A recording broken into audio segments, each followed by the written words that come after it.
Please tell us something about your life in France. As you said, you were born in France. When and how did you learn cooking that amazing food that you have been sharing with us? What challenges did you face in France and how did you tackle them? Because we read and hear a lot about France that they have banned Muslim sisters wearing niqab, and Yeah. those sisters who wear hijab, they often get criticized. And like we hear and read a lot, so we want to Yes. know from you. So please share your experience. So what about Muslim sisters who go to school and college? Tell us about how strong and big is Muslim community there and what sort of support do we get from them? All right, let's talk about your life in Australia. So why did you plan to move to Australia if you learn English was your main goal? Because you could have gone to US, UK, or Canada. How much did you have to pay for the working holiday visa and how long it takes for the whole process? All right, so coming back to the aupair job, how did you find what aupair job is and how did you apply? Please tell us about how did you find your first host family? Like, was it through agency, through a website? So in which city did you first arrive in Australia? And since, as we explained, that au pair is dependent on the host family, they provide meals and how they were catering your need for the halal food. So why you had to leave that host family? That's why you suggest that don't go through the website, go through the agency so you have proper contract. How do you compare Perth with your hometown in France? Know what's your experience and you want to share some experience meeting Pakistani families, Pakistani community.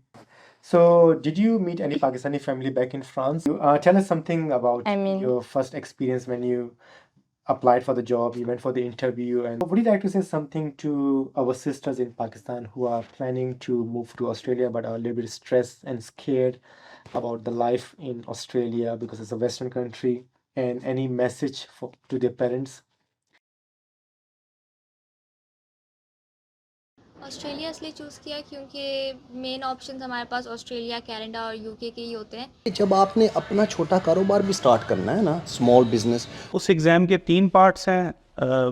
Oral उसका अलग होता है। कई मेरे दादा जो थे वो ट्रेनिंग आती थी जिसमें कई सिर्फ लास्टों से भरी हुई ट्रेनिंग थी वो। मेरा नाम अली एजाज है and I am registered migration agent. उसके बाद जो है फिर जब उन्होंने ऑफ़र कर दी तो फिर the next steps of the visa processing related stuff. Even कि जब मैं भी पास आउट हुआ अपने क्लास में तो हम अपनी क्लास में से वी वर ओनली 2 और 3 पीपल जिन्होंने ऑस्ट्रेलिया आने का डिसाइड किया। नवंबर में अप्लाई किया था, नवंबर के स्टार्ट में 20 ऑफ दिसंबर में मुझे ऑफर लेटर आ गया था। केमिकल इंजीनियरिंग की, उसके बाद मैंने ऑस्ट्रेलिया आना था तो मैंने 1 साल as a chemical engineer Pakistan में जॉब की। Assalamu alaikum friends and family and welcome to my YouTube channel. This video is going to be a little bit different from my regular podcast because today we have Sister Rizzlane as our guest, who is a backpacker in Australia. Sister Rizzlane came to Australia in September this year on a working holiday visa to work as an au pair. Au pair are usually young individuals from one country who live and reside with a host family in another country to help them taking care of the children and do some light household work in exchange for free accommodation, meals, and sometimes a small allowance. Sister Rizzlane has an incredibly amazing story and journey to share with all of you, especially with our Pakistani female students who are struggling to settle in Australia. Even though it's been only few months since Sister Rizzlane arrived in Australia, I think it's worth mentioning what happened to her and how she stayed positive, calm, and motivated to continue focusing on her goals. Um, Sister Rizzlane was staying with her host families, so she had to. I'm going to steal her thunder and briefly explain that what happened to her, that how she had to change two host families on a very short notice and travel interstate without knowing anyone in Australia.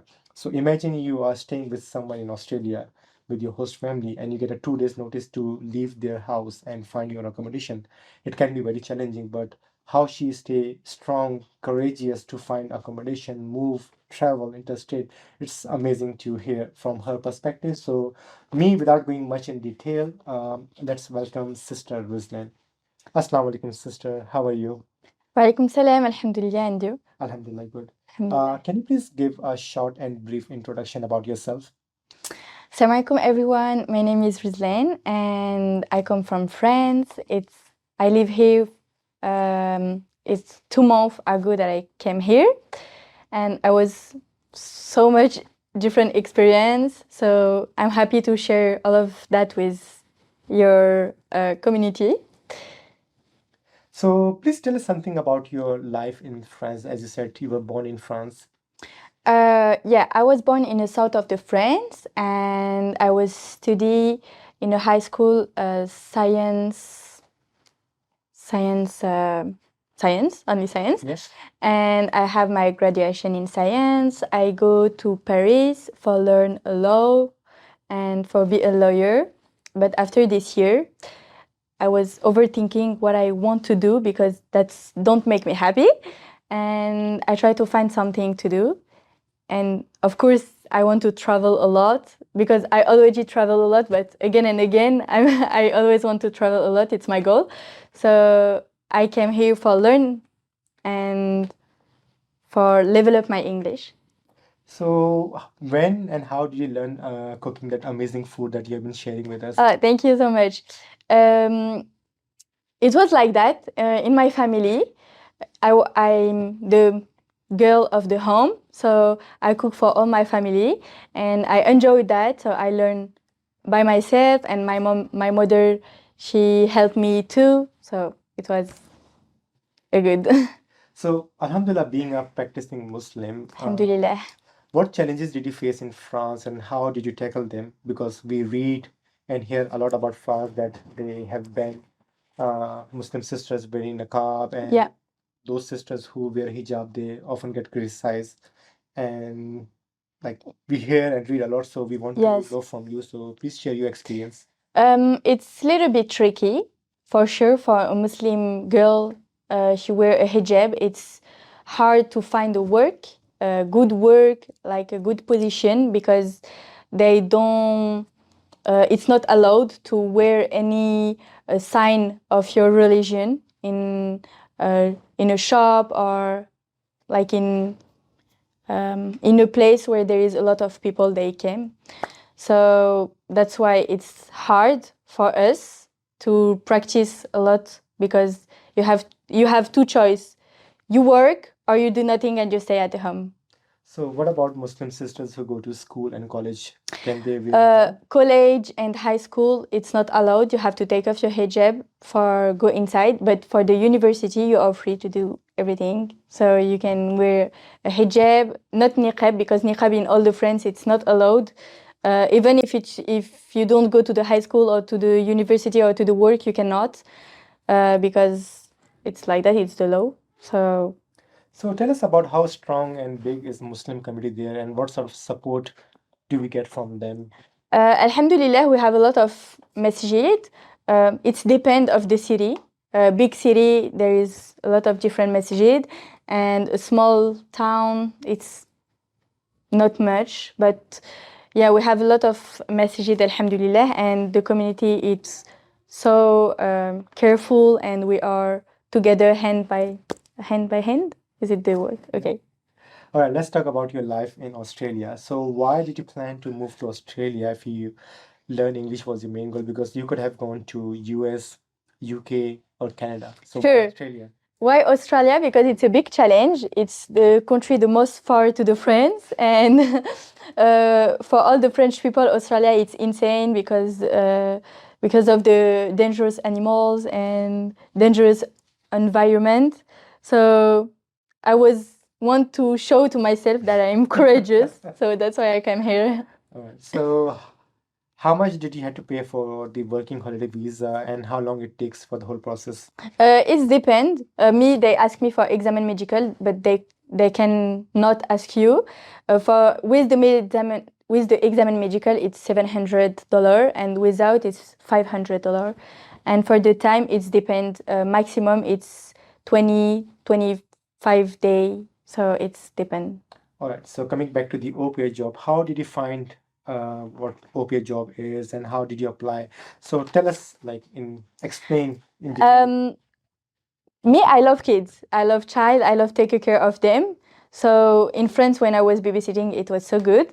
And when I came here, it's different because you live with the family and there is good thing and bad thing. So the most of the time for me, it was a little bit bad. But alhamdulillah, I decided to do another thing. So please tell us about how did you find your first host family? Like, was it through agency, through a website? What No, were the security checks you had to do? for security check, you just only send your police check and just talk with them. You send the passport, the ID, everything, personal document. And I meet them in one website. It's aupair.com. And don't do that because it's so dangerous to do that, to go without any agency, because if something that's happened, you have just to leave and to be in such a bad situation because you don't have any agents, then you don't have any contract.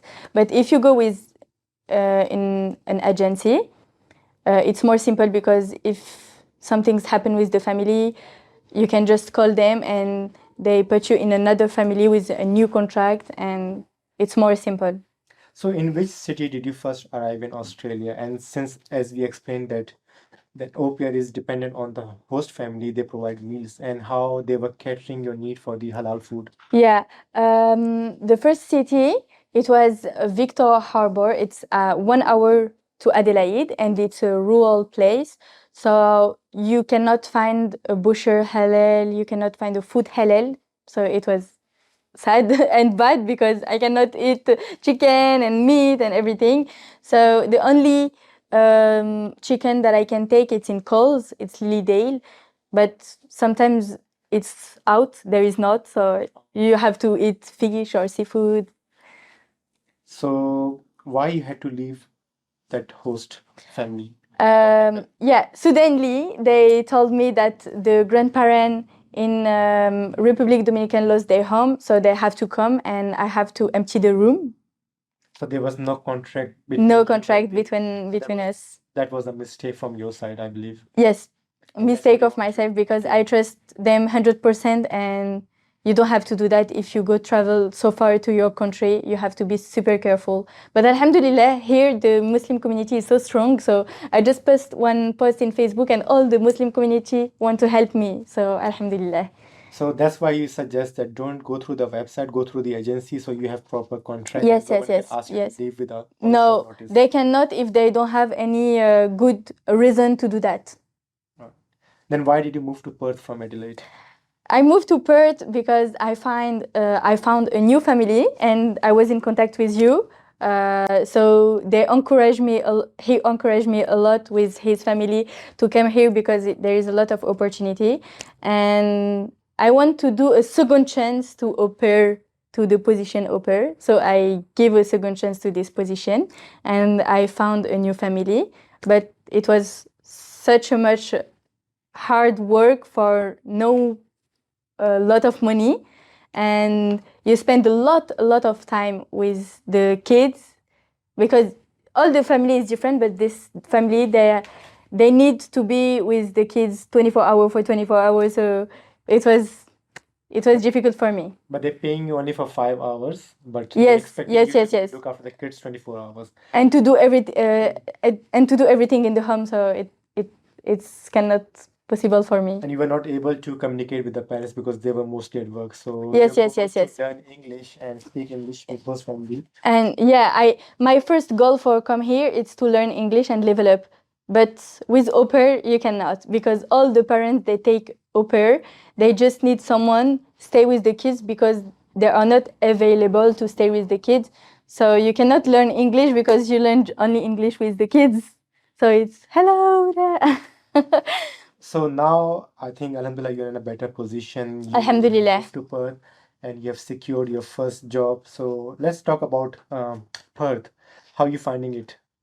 A really good city. I like it, and uh, you live in a good area, because it's close to the city, so you can do everything. It's expensive, little bit expensive, sure, because you cannot have a really good city and not expensive coast. So yeah, So how do you compare Perth with your hometown in France? What are the completely similarities? different. Completely different, because here it's a big city, and my city in France, it's a small town. All the people know themselves, but here it's good. It's really big, so you cannot see a lot of people that you know because. So, Alhamdulillah, you've been meeting a lot of Pakistani families. Oh, I'm yes. Pakistani too. So, I would Alhamdulillah. like to know what's your experience and you want to share some experience meeting Pakistani families, Pakistani community. Alhamdulillah, the only Pakistani that I meet, they are such a good person and such a lovely person with me. So stay like that because it's so good, and I feel so good when I stay with them, with you, then with your community.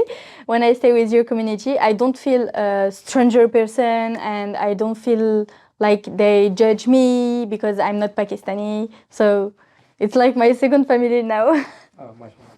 So, did you meet any Pakistani family back in France? Like, Never. never. No, Okay, never. first time. It's the first time. Alhamdulillah, good experience so far. Alhamdulillah, really good experience. So, what are your future goals? What are your future plans?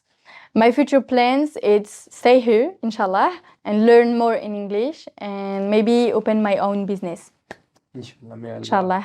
make it easy for you. Tell us something about I mean- your first experience when you applied for the job, you went for the interview, and you just cracked the first interview for the Alhamdulillah, job. I was surprised because my first interview, I have my first job, so Alhamdulillah, and I don't know, here is the fast life, so I don't know if it's my personality, they want me in their establishment, in their society, or it's just the fast life, so you can have a job easier. I don't know, I can tell them. So there are a lot I of cannot job tell opportunities in Pakistan. So much, yes, right. So would you like to say something to our sisters in Pakistan who are planning to move to Australia but are a little bit stressed and scared about the life in Australia because it's a Western country, and any message to their parents? First to the sisters and then For the to the parents. sisters, go for. Don't worry. Don't be scared because you never lose something. You just learn more and more and more. And if you come here, you can just have a lot of opportunity. And don't be scared to do something that you like to do, even if it's fall. You always learn. Like now here, I'm here, and even if I don't work for 2 or 3 weeks, I learn English, so I don't lose anything. Alhamdulillah. So just go for it. Don't be scared, and inshallah, you're gonna have such a good experience. And what about the message to their parents who are Trust them. Trust us.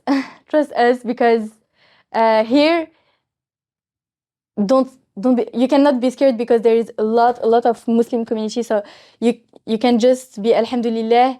She go to the place where there is a lot of Muslims, so even if something bad happen, the community is there to support them.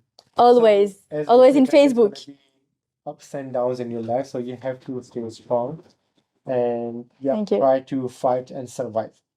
Alhamdulillah. I think I've asked most of the questions that I prepared for this interview. So thank you so much, Sister Rizzlane, Thank you for your too. time and sharing your amazing journey.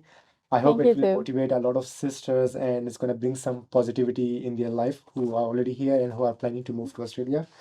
Thank you so much for watching this interview. Inshallah, you will see me in the next video soon. Till then, take care. Allah Hafiz.